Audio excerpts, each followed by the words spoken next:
Merci beaucoup de votre présence à notre atelier IBEXA.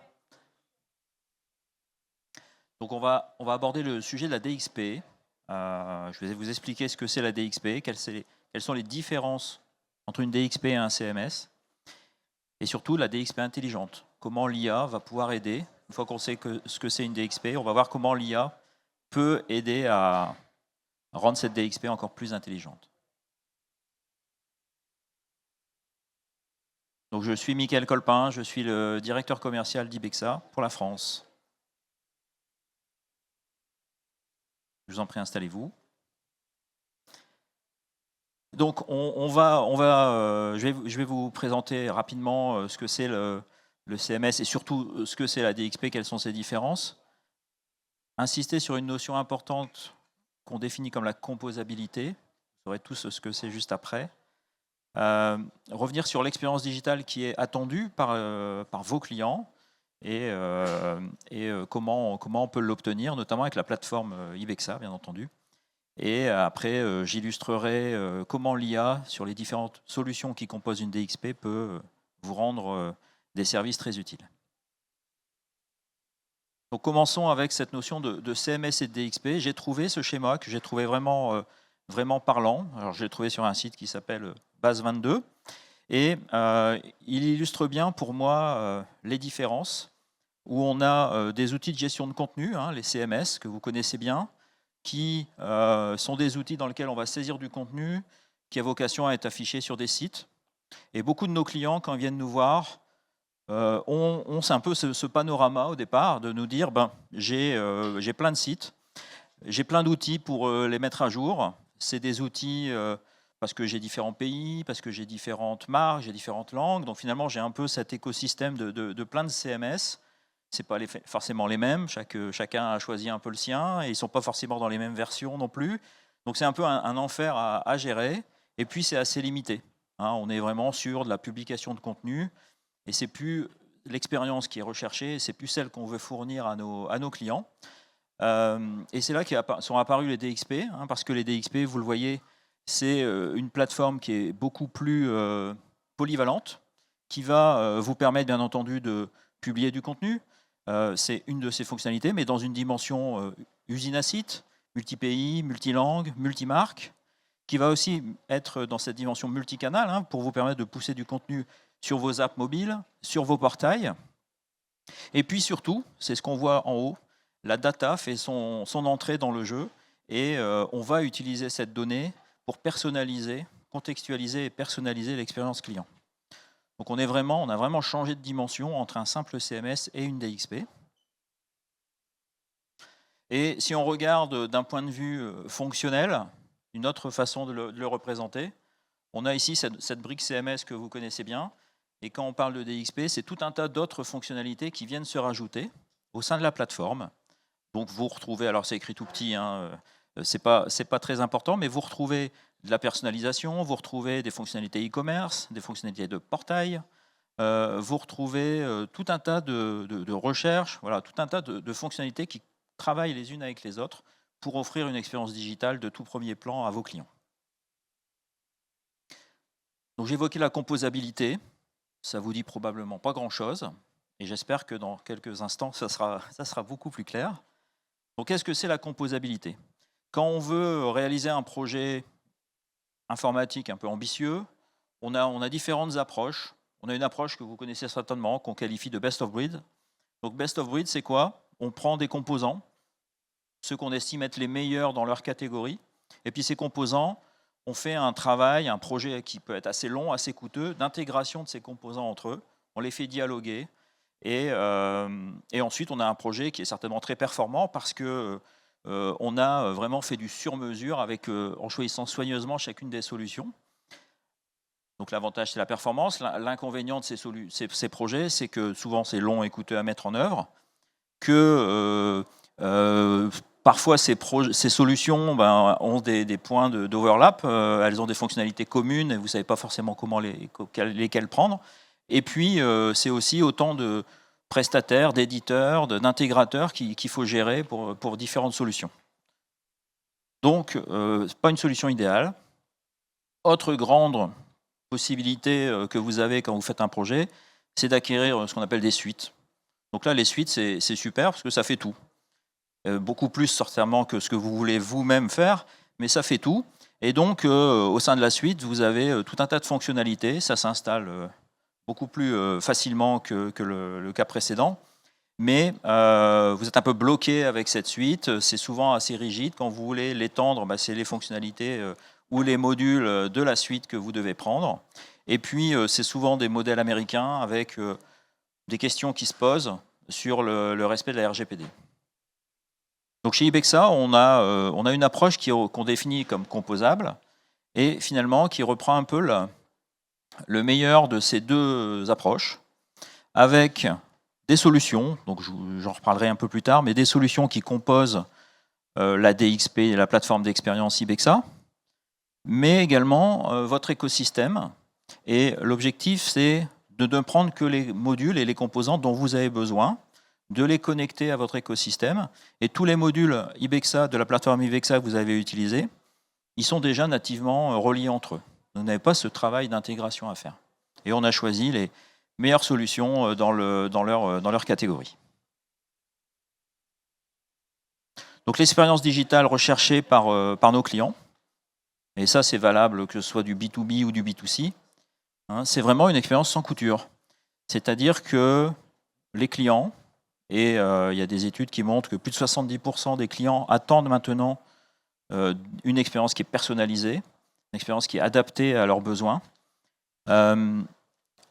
Ils sont prêts à vous donner de la donnée, à vous donner des informations qui les concernent, mais pas à n'importe quel prix, à condition qu'elles soient valorisées, à condition qu'elles vous permettent de leur proposer une expérience sur mesure. Donc le parcours client, il est de collecter de la donnée, il est de l'exploiter, cette donnée. On va voir les différents outils qui permettent de le faire. Et puis surtout ensuite de l'activer, c'est-à-dire d'amener cette couche de personnalisation à chacun des clients. Et donc c'est exactement ce que fait la plateforme d'expérience Ibexa. Ibexa, c'est la plateforme qu'on appelle DXP, un Digital Experience Platform, numéro 1 en Europe. On est un ensemble de solutions, on représente plus de 600 collaborateurs et 2500 clients dans le monde. Et donc on a ce projet de vous proposer des solutions naturellement reliées entre elles, mais composables, c'est-à-dire que vous prenez que ce dont vous avez besoin.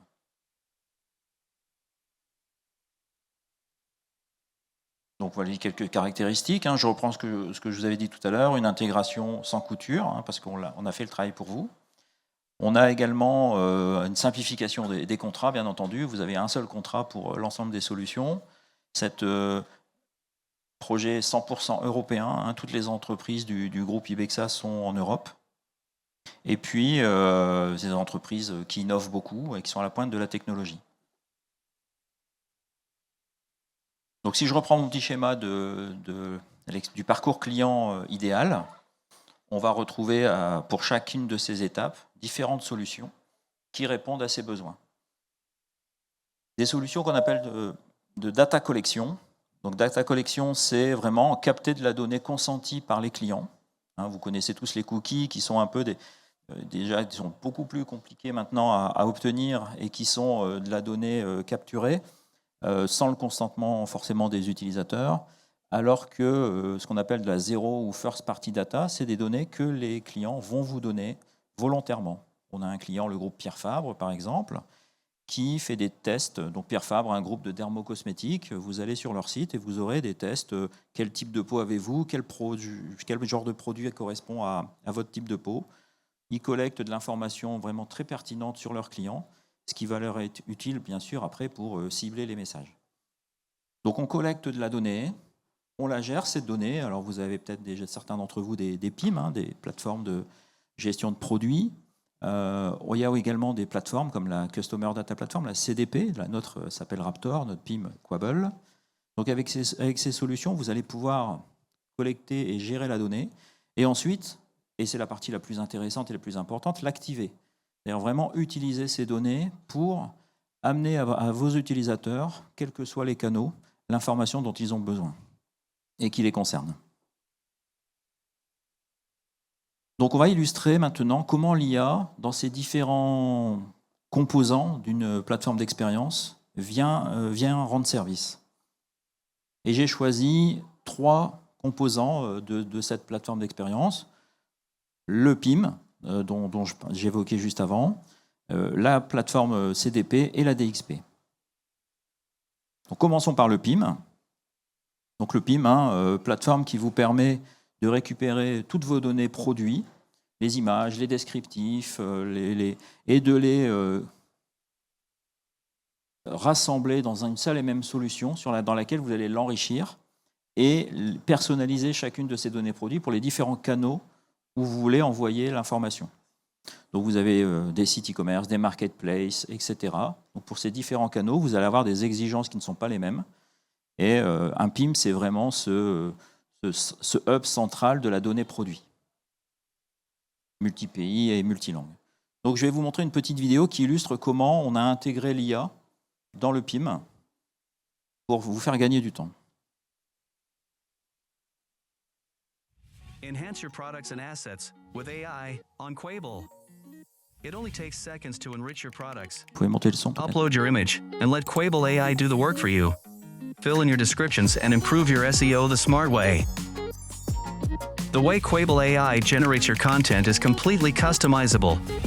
Select your data source, choose from a pre-existing prompt list, or simply create your own. Now that your product is ready, translate it into any language and expand your reach across the globe in just a few clicks. Your assets are now tagged automatically, applying brand-specific taxonomy and extracting relevant information from your files. Try Quable AI today to skyrocket your productivity and level up your business even faster. Voilà, donc premier exemple de l'IA chez Quable. Je vais passer au slide d'après. Premier exemple de l'IA chez Quable, c'est cette capacité à vous aider dans l'enrichissement des produits.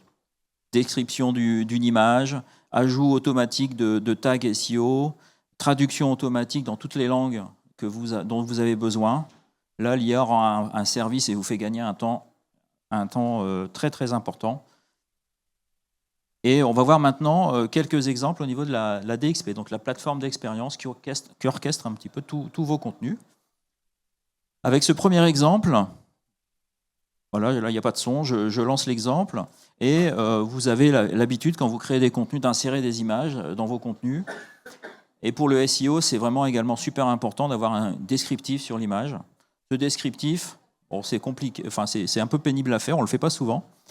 Et ben, on a développé, grâce à notre outil Ibexa Connect, une petite routine qui est accessible à tous nos clients, où vous pouvez automatiquement, à chaque fois que vous allez ajouter une image dans un contenu, interroger ChatGPT. Donc ça se fait, vous voyez, on construit des petits scénarios en ajoutant des petites bulles les unes à côté des autres. C'est quelque chose qui est très simple d'utilisation. On parle de solutions low-code, no-code, parce que ça ne demande pas de faire appel à des équipes d'ingénieurs. Et automatiquement, ChatGPT va analyser l'image et produire le texte alternatif qu'il estime le plus pertinent. Alors bien sûr, vous avez la possibilité de le revoir, ce texte, de le modifier si vous le souhaitez. Mais en tout cas, c'est un gain de temps considérable. On voit là sur l'image, il a bien identifié l'hôpital Gandhi, et une personne qui est en train d'inspecter les panneaux solaires. Sans aucune intervention de notre part, il a su proposer, donc c'est la solution Ibexa Connect, qui a su proposer cette description, qui est automatiquement attachée à notre image et donc qui favorise le référencement naturel. Deuxième exemple. Cet exemple illustre la façon dont on a, donc là vous avez une aperçu du back-office d'Ibexa, comment on a implémenté l'intelligence artificielle dans Ibexa, plutôt que de vous donner des outils déjà tout préparés. On a plutôt préféré vous proposer une interface où vous pouvez créer vous-même vos propres outils IA.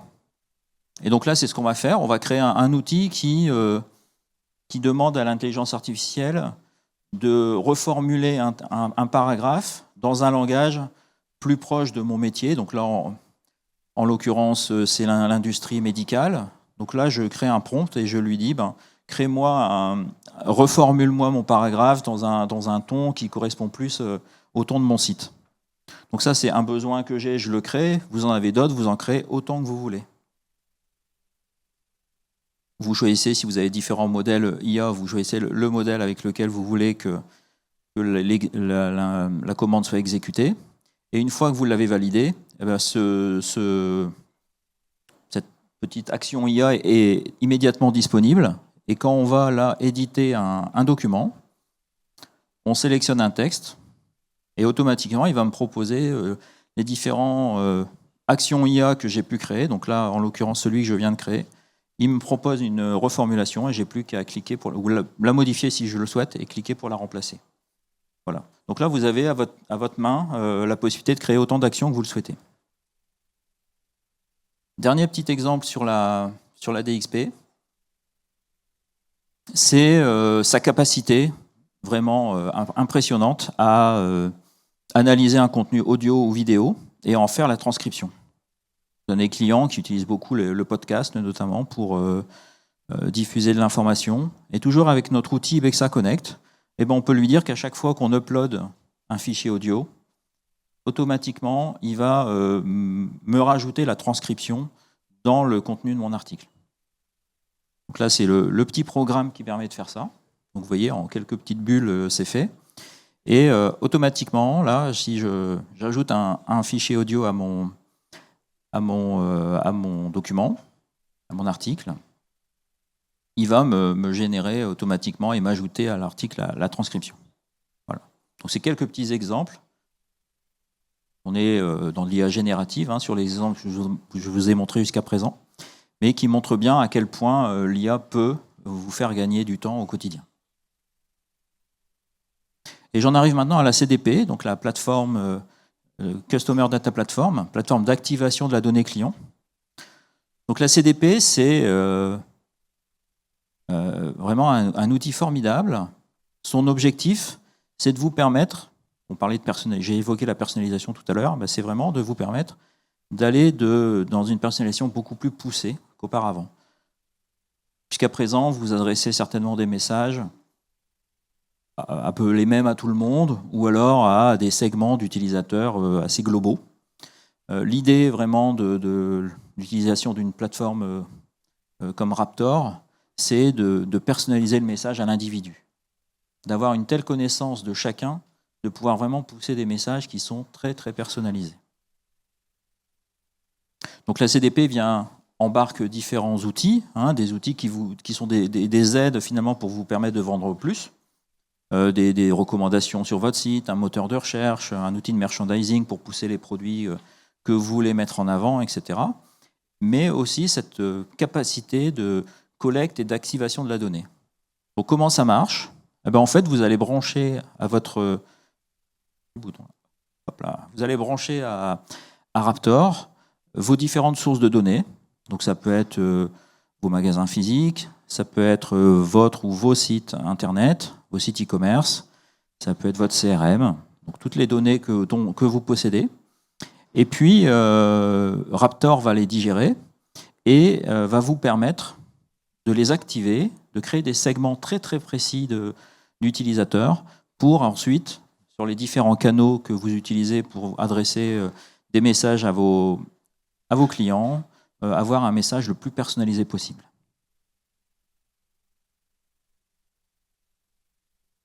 Donc exemple, vous pouvez avoir deux personnes, deux clients, mais qui sont finalement des profils très différents. Vous avez la jeune maman et puis vous avez la fan de mode. Donc la jeune maman, on va illustrer et envoyer des messages qui sont les messages qui comptent pour elle, alors que sur la fan de mode, c'est pas du tout la même communication qu'on va lui apporter. Autre exemple intéressant de cette consolidation des données, si vous avez une cliente que vous suivez et qui fait souvent des achats en magasin, parfois des achats en ligne, et puis elle devient maman, et puis du coup elle n'a plus trop le temps d'aller en magasin, elle va uniquement acheter en ligne. La personne qui examine uniquement les achats en ligne va se dire mince, on a perdu notre client. Alors qu'en fait, si vous examinez l'ensemble, vous vous rendez compte que c'est une cliente fidèle et qu'elle commande encore plus qu'avant. Donc, ce n'est pas du tout le même message qu'on va lui adresser dans les deux cas. Donc, c'est vraiment important d'avoir cette vision globale de vos clients. Et ça, c'est, pour revenir à cette notion d'intelligence artificielle, c'est clairement le genre de tableau de bord que génère automatiquement la Customer Data Platform sur base des comportements d'utilisateurs et avec des notions d'IA prédictive pour estimer. Vous voyez ici, on a automatiquement, ici en bas, là, on a automatiquement combien elle a dépensé dans vos magasins ou en ligne ces derniers temps. Et surtout, ce qui est important, c'est combien elle va être amenée à dépenser. Donc là, on est sur de la prédiction. Et puis, chaque utilisateur, chaque client va être catalogué, référencé dans un groupe. Alors, vous avez ici un petit rectangle avec différentes couleurs. Ça va du client qui commande beaucoup chez vous au client qui ne commande pas beaucoup et du client qui est très fidèle au client qui ne l'est pas du tout. Donc là, ça vous permet aussi d'adapter vraiment vos messages. Illustration. Et dernière chose avant, comme vous rassemblez toutes vos données au même endroit, vous avez la capacité de automatiquement voir pour chacun des clients toutes ces interactions avec votre marque, quel que soit le canal sur lequel elle a interagi. Et donc ça, notamment pour les équipes support, SAV, c'est vraiment super intéressant d'avoir ce genre d'informations.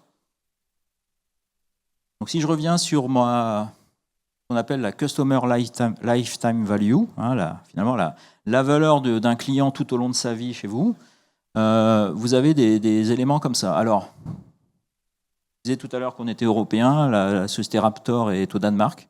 Le DKK, c'est la couronne danoise. Voilà, donc c'est l'équivalent de... nous, c'est l'euro, eux, c'est la couronne danoise. Et si on regarde ce genre de tableaux qui sont générés automatiquement par la CDP, on se rend compte, par exemple ici, je l'ai mis en gras ici, là, vous avez 35% de vos clients qui, certes, consomment pas beaucoup, parce qu'ils ne représentent que 0,6% de vos revenus, mais vous avez une manne ici de clients vraiment importants. Donc c'est important là aussi de l'identifier, de leur adresser des messages à eux en particulier, pour justement essayer de les faire aller vers des niveaux d'implication et d'achat plus importants. Autre analyse intéressante qu'on peut voir sur ce genre de tableau, ici, donc vous avez des clients à très forte valeur, ils ne sont pas nombreux, ils représentent qu'1,3% de vos clients, mais à ce petit pourcent, ils consomment quasiment 4%, ils génèrent 4% de votre revenu. Par contre, attention, ils sont dans un segment où ils commandent très peu, ils sont très peu actifs. Donc, c'est vraiment important aussi de cibler le message que vous voulez adresser à cette population pour les réengager beaucoup plus vis-à-vis de vos marques. Donc, voilà quelques exemples de l'IA. Ma conclusion, c'est que les clients sont de plus en plus exigeants. Ils s'attendent de plus en plus à des expériences personnalisées en ligne. Et ça, on le voit avec nos clients, que ce soit dans du B2B ou du B2C. Et donc, vous devez avoir les réponses adaptées à cette situation. Laurent, tout à l'heure, le DG de CLI, expliquait que dans les 3 défis qu'il avait relevés sur la mise en place de projet, le numéro 2, c'était de faire le choix de la bonne solution. Donc, je m'en suis empressé de le noter pour le redire aujourd'hui. Et donc voilà, donc faire le choix de la bonne solution et surtout considérer l'IA comme une aide à la décision pour toutes vos équipes. Alors avant de passer à ça, hop, voilà, donc il nous reste 5 minutes, je voulais garder 5 minutes pour éventuellement répondre à quelques questions de votre part, donc je vous en prie, c'est le moment. Oui ?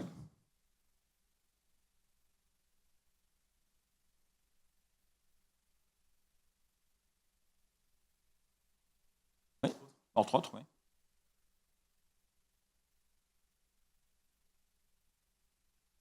Oui, c'est ça. On parle de... Alors, c'est différentes solutions qui sont indépendantes, mais on fait tous partie d'un groupe qui s'appelle Quantum. Et au sein de Quantum, vous avez donc différentes solutions, les 7 solutions que je vous ai parlé. Et la philosophie de ce groupe, c'est justement cette composabilité. Pouvoir choisir les solutions dont vous avez besoin, sachant que nous, on a fait déjà une sélection pour vous, et toutes ces solutions, on les a fait communiquer entre elles. Mais si vous avez déjà un PIM et que vous voulez garder votre PIM, eh ben, gardez-le, vous avez tout à fait raison. Et on se branchera avec votre PIM, parce que bien entendu, on est ouvert aussi avec tous les standards. Voilà.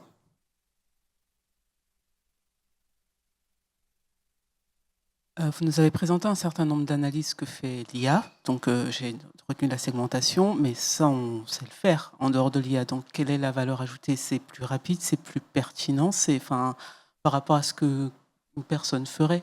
Oui, alors, effectivement, hein, la segmentation, c'est pas nouveau. Ce qu'apporte la Customer Data Platform, c'est justement la capacité d'agréger tout un tas de sources de données et de vous pouvoir mettre une segmentation beaucoup plus fine, beaucoup plus individualisée que par le passé, et également cette analyse prédictive, hein, qui vous permet de dire attention, là j'ai des clients qui représentent un revenu important pour moi, mais ils sont en train de nous quitter. Donc c'est vraiment important de leur adresser un message qui est particulier pour les garder captifs.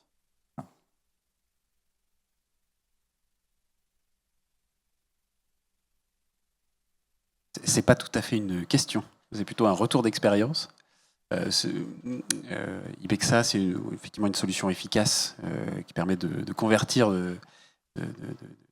d'aller chercher davantage d'engagement. Il y a peut-être un point où il y aurait peut-être une question, ou en tout cas un point de vigilance, c'est sur la phase de cadrage amont, parce qu'on a vu des cibles, on a vu des parcours. Ça, il faut que ce soit du coup bien défini, bien clair, justement pour activer ensuite sur le parcours. Donc, est-ce que ce temps cadrage, vous êtes en capacité d'accompagner justement sur cette définition-là? Oui, alors, nous, on est éditeur, on s'appuie sur des intégrateurs, et CLI est bien entendu l'un de nos intégrateurs. Donc, c'est eux qui gèrent toute cette phase de cadrage. Et généralement, c'est vraiment important d'avoir la vision de là où vous voulez aller, mais ensuite, d'y aller pas à pas. Il ne faut pas déployer tout de suite l'ensemble des solutions que je vous ai montrées. Ça serait des projets très longs, très coûteux. C'est important de savoir où on veut aller, mais par contre, il faut savoir y aller progressivement. C'est l'intérêt de la composabilité et c'est l'intérêt aussi c'est le savoir-faire de nos partenaires comme CLI. Ouais.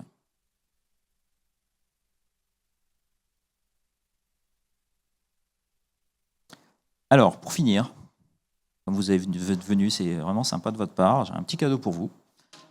On va sortir à la rentrée la V5 d'Ibexa. Et donc, on a fait un petit film assez sympa et que je vais vous partager en avant-première. Vous êtes prêts? With Ibexa DXP V5, you can orchestrate every layer of your digital experience. Quickly launch and edit pages, alone or with your team. Let AI speed up the process. You choose the tools and the final output, no matter your business. Using Commerce, edit product details, and sync up data in real time. Launch localized campaigns faster than ever. Build audiences in the customer data platform and show the right message to the right person. With major technical advancements for better performance, improved security, and smooth third-party integrations.